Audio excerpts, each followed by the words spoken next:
राधे राधे, जय श्री कृष्णा। स्वागत है आप सभी का मेरे यूट्यूब चैनल में।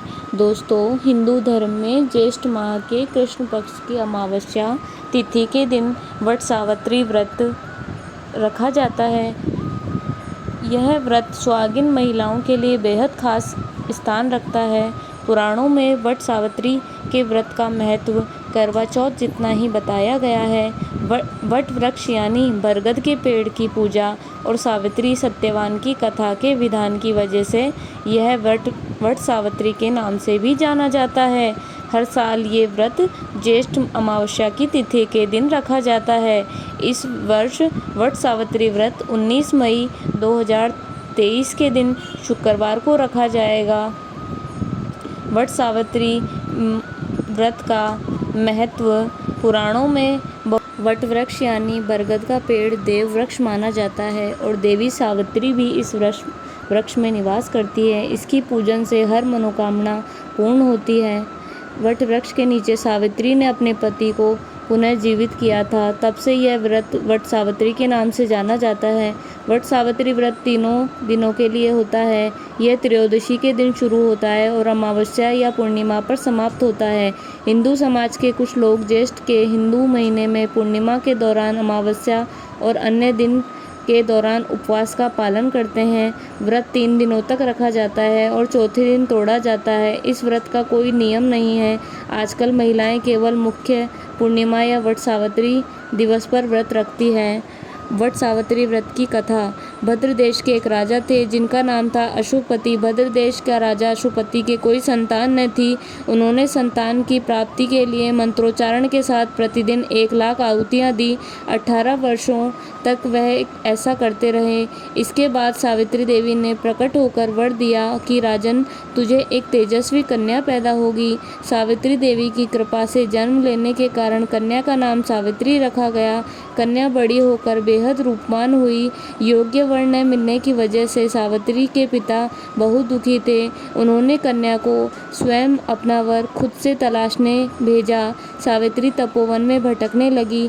वहाँ सालव देश के राजा धूम्रसेन रहते थे, क्योंकि उनका राज्य किसी ने छीन लिया था। उनके पुत्र सत्यवान को देखकर सावित्री ने पति के रूप में उनका वरण किया। ऋषिराज नारद जी को जब ये बात पता चली तो वह राजा अशुपति के पास पहुँचे और कहा कि हे राजन, ये क्या कर रहे हैं आप? सत्यवान गुणवान है, धर्मात्मा है और बलवान भी है, पर उसकी आयु बहुत छोटी है। वह अल्पायु के हैं। 1 वर्ष बाद उनकी मृत्यु हो जाएगी। ऋषिराज नारद जी की बात सुनकर राजा अशुपति घोर चिंता में डूब गए। सावित्री ने उनसे कारण पूछा तो राजा ने कहा, पुत्री, तुमने जिस राजकुमार को अपने वर के रूप में चुना है, उनकी आयु अल्पायु है। तुम्हें किसी और को अपना जीवन साथी बनाना चाहिए। इस पर सावित्री ने कहा कि पिताजी, आर्य कन्याएं अपने पति का एक बार ही वरण करती हैं। राजा एक बार ही आज्ञा देता है और पंडित एक बार ही प्रतिज्ञा करते हैं और कन्यादान भी एक बार ही होता है। सावित्री हट करने लगी और बोली, मैं सत्यवान से विवाह करूंगी। राजा अशुपति ने सावित्री का विवाह सत्यवान से कर दिया। सावित्री अपने ससुराल पहुंचते ही सास ससुर की सेवा करने लगी। समय बीतने लगा। नारद मुनि की सावित्री को पहले ही सत्यवान की मृत्यु के दिन के बारे में बता दिया था।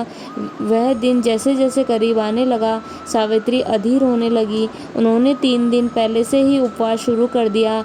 नारद मुनि द्वारा कथित निश्चित तिथि पर पितरों का पूजन किया। हर दिन की तरह सत्यवान उस दिन भी लकड़ी काटने जंगल चले गए। साथ में सावित्री भी गई। जंगल में पहुंचकर सत्यवान लकड़ी काटने के लिए जैसे ही पेड़ पर चढ़े, तभी सिर में तेज दर्द होने लगा। दर्द से व्याकुल सत्यवान पेड़ के नीचे उतर गए। सावित्री अपना भविष्य समझ गई। सत्यवान के सिर को अपनी गोद में रखकर सत्यवान का सिर सहलाने लगी। तभी वहाँ यमराज आते दिखे। यमराज अपने साथ सत्यवान को ले जाने लगे। सावित्री भी उनके पीछे पीछे चल पड़ी। यमराज ने सावित्री को समझाने की बहुत कोशिश की, लेकिन सावित्री नहीं मानी। सावित्री की निष्ठा और पति परायणता को देखकर यमराज ने सावित्री से कहा कि हे देवी, तुम धन्य हो। तुम मुझसे कोई वर मांगो। सावित्री ने कहा कि मेरे सास ससुर वनवासी और अंधे हैं, उन्हें आप दिव्य ज्योति प्रदान करें। यमराज ने कहा कि ऐसा ही होगा, जाओ अब लौट जाओ। लेकिन सावित्री अपने पति सत्यवान के पीछे पीछे चलती रही। यमराज ने फिर से कहा कि सावित्री अब तुम लौट जाओ। तब वह सावित्री कहने लगी कि हे यमराज, जो इनका खोया हुआ राज्य था आप उसे लौटाने का वरदान दें। यमराज ने कहा, जाओ बेटी, ऐसा ही होगा, अब तुम वापस घर लौट जाओ। लेकिन सावित्री फिर भी सत्यवान और यमराज के पीछे पीछे आती रही। यमराज ने कहा, बेटी तुम घर लौट जाओ, तुम बहुत धन्य हो, तुम पतिव्रता हो, बताओ तुम्हें क्या वरदान चाहिए।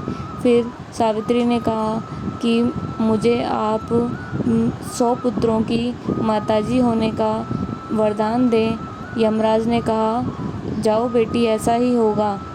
फिर सावित्री कहने लगी कि मैं एक पतिव्रता स्त्री हूँ और मैं 100 पुत्रों की माँ तभी बन सकती हूँ जब आप मेरे पति को छोड़ने की आज्ञा दें।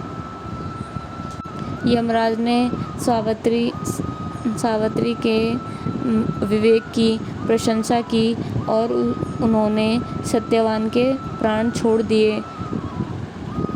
जय श्री कृष्णा। राधे राधे।